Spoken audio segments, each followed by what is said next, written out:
AFC North, who is going to be the best team in the division? Let's start with the Cincinnati Bengals, who we have talked about often on this show. 9.5 wins is their win total on BetOnline. I throw to you first. What direction do you stand? I have to stand over on the Bengals this year simply because of the first 2 weeks. The Bengals have been super slow starters. Also, national pundits, thanks for catching on finally after they've been starting slow for 3 years with Joe Burrow. Thanks for way to be. I'm glad you're back to you're finally here to the party, and you know that they now start awfully. But it's hard for the Bengals to start slow this year and tank a couple September wins when they open with the Browns and they open with the Jaguars. There's no reason why a Cincinnati Bengals team in 2025, after starting years 1-3, 1-4, 2-2, which they should never do, aren't going into week 3, 2-0 with an easy 2-game buffer, stuff that they wouldn't do years before. And then after that, maybe we can actually see the Bengals playing some November Bengal football earlier in the year, which could put them in the playoff hunt. Realistically, if the Bengals started every year the way that they finished the last 8 games, then they could be a team that ends up with 12 wins. They just could, but I don't know why it takes so long for them to mesh. They have so many other issues, but as a team and as on Joe Burrow also, he's started seasons horrendously. If he gets it in gear, and he's got 2 warm-up games, he's got 2 Alabama versus Citadel games to kick this thing off. There's no excuse for him to start slow this season. Here's my only thing, Sean. 9.5 feels awfully high with all of the nonsense that we're dealing with in the offseason right now. Like it feels really high with all the negative headlines that we have spent the entire offseason. When was the last time we can think of a team that we have talked about bad roster moves, that we have talked about distractions, all of those things? When was the last time that we've talked about a team only in a negative light that has gone on to have a good season? When? It doesn't happen. I'm getting very vibey with this. This is less analysis-based. This is not even really betting-based. Not for them to win. We're talking about them winning 10 football games. Yeah. In a vacuum, can Joe Burrow will this team to 10 wins into a playoff berth? Absolutely. 100%. Totally. They're good enough to do that. It's more than accomplishable for them to do that. But at the same time, do we think that with theoretically, possibly without Shamar Stewart or Trey Hendrickson, or they only have Shamar Stewart and he misses most of the preseason, most of preparation for the start of the season, all of that, do we really think that they're going to be ready to go defensively with all of the hurdles that they will have to face squaring off with the top teams in the AFC North? No, the defense is going to be terrible. It's going to be terrible. But they're not. The Bengals and an NFL team with Joe Burrow can't just do the same thing that they did last year. Like, Joe Burrow is going to keep improving, which he has done. And Jamar Chase is still Jamar Chase. And T. Higgins, like that trio gets you 7 wins. And I'm asking for 3 more from the other 18 dudes that are really impacting the game. 3 wins on those guys' backs. They should be able to do that because they got 3 dudes that can get them 7 wins against the Skell teams, against the Jets. They could sweep the Steelers. They probably won't because it's the goddamn Steelers, and the Steelers never go quietly into the night. But there's just enough winnable games on this schedule for them to crest that 10-win mark. I think generally, and the big thing that comes up with any of these teams in the AFC North, except for the Browns are going to lose as many games as possible because they stink. It is so likely the Bengals, Ravens, Steelers all split against those other teams in the mix. So let me reword that so that sounds a lot messy. Bengals will likely split against the Ravens and Steelers. Yeah. The Steelers will likely split against the Ravens and Bengals. Best case scenario. I find it hard to believe that any of these teams will get swept by their interdivision opponents. I don't think it's plausible for that to happen. I think, though, for this year, you would need, as you're talking about, like all of those teams that you mentioned that are bad teams on their schedule to live up to the mediocrity that we're predicting. So I don't give them a lot of faith. We'll see if Joe Burrow is enough. If the defense stinks, that's what we're hoping for. Ravens, 11.5 over under. What do you think? Let's just go over. Over is easy with the Ravens. The Ravens win a ton of games every year in the regular season. Their team is better this season.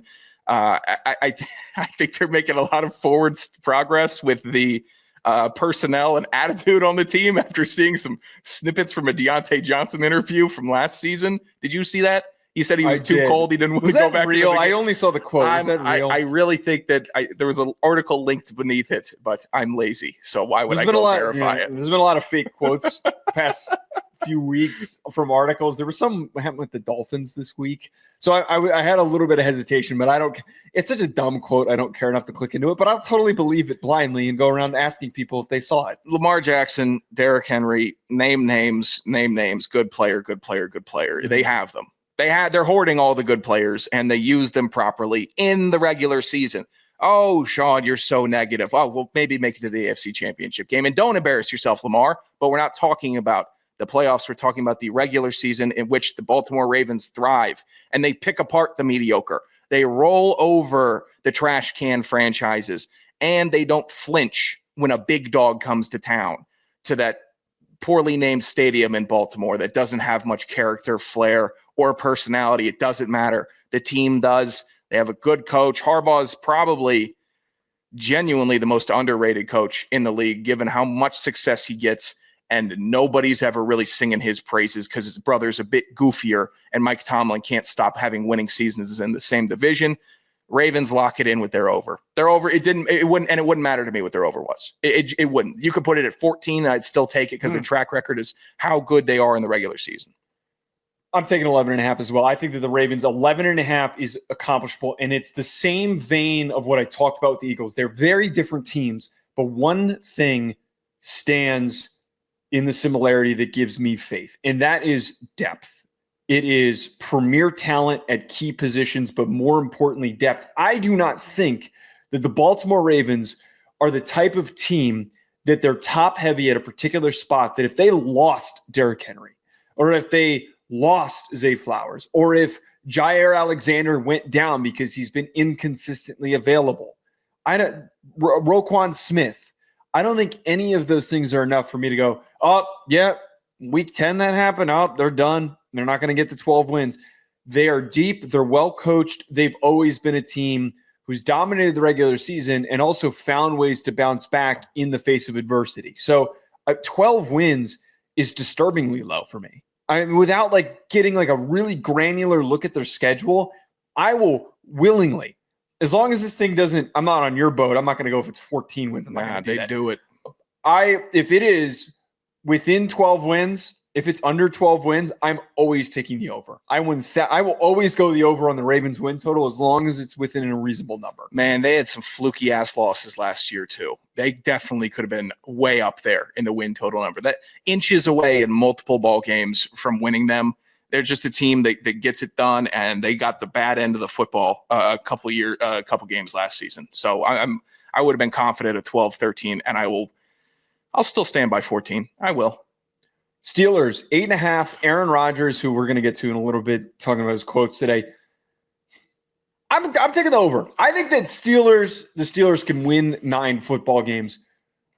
I don't know if many people will truly agree with me on this, but I think that decrepit, old, aging, weirdo Aaron Rodgers at this point in his career is not the same guy that he once was. If this was Packers Aaron Rodgers and he came in 3 years ago instead of going to the Jets, I think that this would be a completely different conversation that we'd be having at the current moment. Even with a slowed down version of him, it is better than Russell Wilson. It is better than Justin Fields. Doesn't have the same zip on the ball. He doesn't have the same mobility that he once did. He's got the instincts. And I think that they're going to run the ball a lot more than we might be expecting. And I think that Aaron Rodgers kind of very somberly understands the expectation for this team this year, that he doesn't need to go out there after having two of his most disappointing years of his career in New York, that he just needs to do enough for this team to get to a Super Bowl. They're good enough on defense. It's aging, but they're good enough on defense. Their run game, their offensive line can be good enough. 2 good running backs with Jalen Warren and Caleb Johnson. Just run the rock, throw a couple big dick passes like you used to DK Metcalf. You don't need to go crazy and throw for 350 or even 300. 220 yards passing a game gets you to 9 wins. It gets you to playoffs. It could get you to an AFC championship game. I'm taking 9. You're Easy. a scumbag, man. Why? Because they have 5 gimmies on they have 5 like really winnable games. Okay. They got 5. All right, read them. They got the Jets, the Colts, twice against the Browns, once against the Dolphins. They get 5 easy ones. Everything else, complete toss-up. And now, because of your stance, which was well articulated and safe, I have to judge whether or not I'm going to be the dickhead that says this is the year that Mike Tomlin has a losing season. I'm in the jackpot now, and which I don't know how badly I want egg on my face for saying something like that, because they shouldn't win 9 games. They shouldn't. Even if they split with the Bengals, that puts them at 6, and they still have to face menaces. They still have to face the Bills this year, bad draw. The Packers, bad draw. The Vikings, bad draw. Like they are in a really tough situation for this 9 line. Wait, hold on. What? So you just kind of illustrated here. If they win those 5 gimmies, they split against the Ravens and the Bengals. I don't think they split against the Ravens. Wait, did you include the Browns in the gimmies? Yeah, twice. Both Browns in the gimmies. I think you got to give them a little bit more credit for defensively, like what they could do against the Vikings, what they could do against the Packers. But probably not beating the Bills. But their other stuff, the Seahawks. What do you make of Seahawks Steelers this year? They're beating the Seahawks. What do you make of Steelers Patriots this year? Young, exciting Patriots team. They're beating the Patriots. I don't know, man. That should be a gimme. Know. That's in the gimme bucket. Patriots is not a gimme for me, and Seattle isn't either. Put that in the gimme bucket. I'm putting that in the gimme. So you're taking the under? You know what? Shaman kills the streak. Shaman Rogers kills the winning streak. Unfortunately, God, I hate that I had to say that. I think looking at the games, knowing what the Steelers have done, which is look over the last 4 years, they have looked exceptional in the first 2 months for 4 weeks. And everyone's like, wow, Steelers are back. Steelers never left. How are they so good? And then they start crumbling. The cookies, the edges of the cookies start melting off. And then you're left with a little husk at the end of the season. I think with the husk at quarterback and the husk route that they've been going, God, I hate having it rationalized. This is painful. This is painful. Then you're doing mental gymnastics to make it work to take the under. It's not a high number. We're not talking about 12. We're talking about 9 wins. Streak gets broken, that is the Mike Tomlin number. He's a better quarterback than he did last year. He's a better quarterback than when he had Kenny freaking Pickett. I don't know. I don't think Rodgers has the juice. I really don't. Mm-hmm. I'm excited. That doesn't mean I'm not excited. That doesn't mean I don't want the Steelers to be good. I just think that the old dog is done running. And that means that he's going to use some tricks, some old dog tricks, but he's not learning any new ones. Hate to see the streak go. He's going to get that dude fired out of Pittsburgh. They're going to hire some idiot. Maybe the Browns could steal a couple as their win total's 5.5. I couldn't see a number that I'd be more a low ass number that I wouldn't be more aggressively hammering the under. We don't even know who's playing quarterback. And we've spoken excitedly about what Shedeur Sanders could do. And I think he's going to start. I want him to start, and I want to see what he does, but I don't think that he's enough of a factor for them to win more than 6 ball games. You need bottom feeders every year. The Browns are the bottom feeder this upcoming year. Their defense can be good. I think their defense could do some damage, steal a couple ball games that they're not supposed to. I don't know if they finish with the first overall pick because, again, all we need is one late game Myles Garrett strip sack for them to win in 4 ball games and to be picking second like they were doing this past year. Under 6 wins. Though under no they're bad. They're going to be bad. They're going to be. It's going to feel. I'm excited because every game's going to feel like a Will Levis start, and I think, and that's not just for the quarterback. That is for the entire team, how it functions. Kevin Stefanski has done a very poor job in making outside people feel confident in this team, or to look at the bright side for this team, because you got 5 dudes in one room that dominate the entire conversation. And there's a good possibility that none of them are good at quarterback. And those are who you're walking into the season with. Your gladiators being led by 5 circus clowns. And I'm rooting for I love the clown show. Give me the excitement. Give me a Shedeur Sanders makes everybody have to eat their words type of year. I'm the future. I saved the Cleveland Browns. That's a movie, though. That is a movie script, Sure. And we are not living in a movie script world. The Browns will be bad. The under is so safe.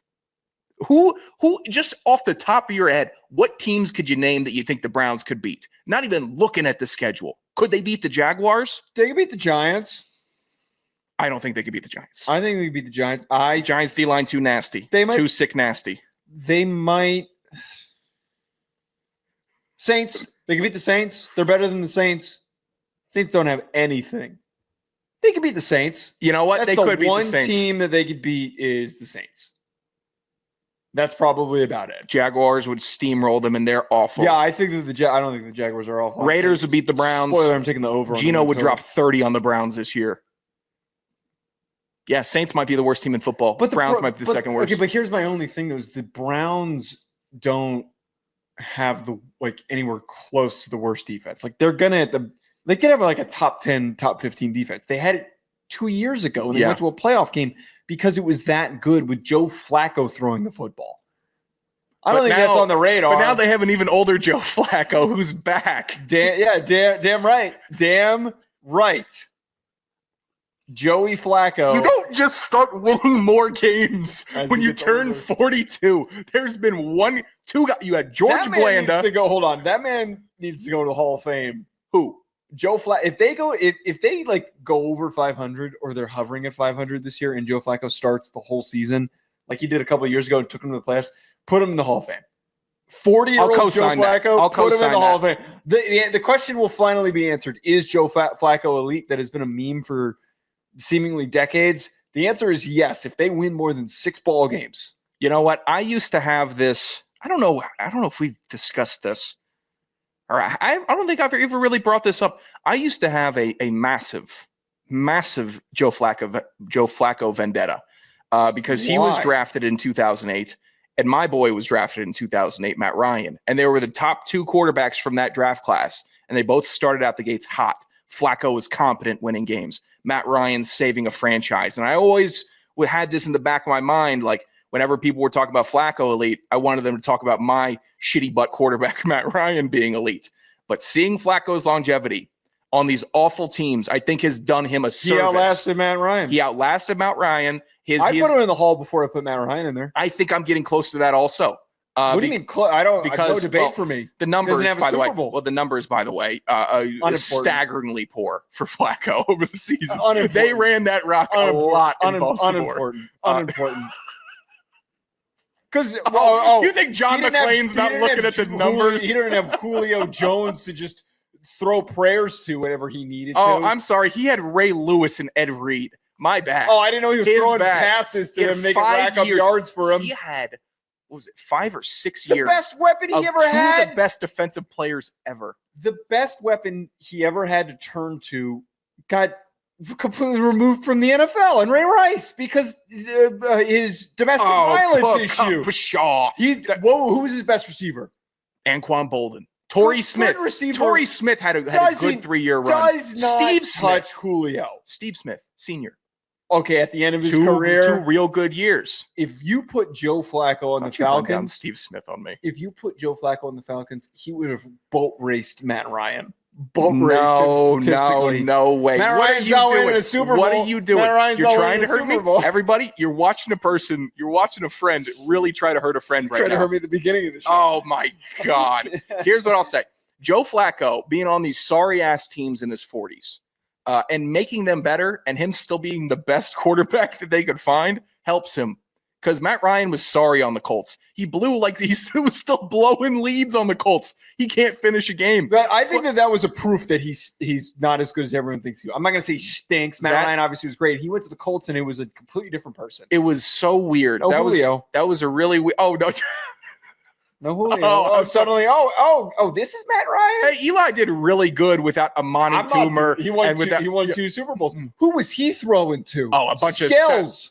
Skells. Who was he throwing? Oh, yeah, Mario Manning. Plaxico Burress? You're going to read that? Plaxico was Burress? good for a minute. He was as good as Roddy White. He wasn't as good as Julio. Give me a break. What about OBJ? Early OBJ. He was good. Didn't he have Saquon? Overhyped. Did he have Saquon? At the end of his career. Hmm. All right. Where was I? Oh, yeah. Team Flacco for the Hall if he can get the Browns over this. Yes. I don't even need a winning season. If he can actually stay on this roster and beat out all of these other quarterbacks, which he has no business doing. He has no business in the NFL right now. Mm-mm. If he does it, he might be a gold jacket guy.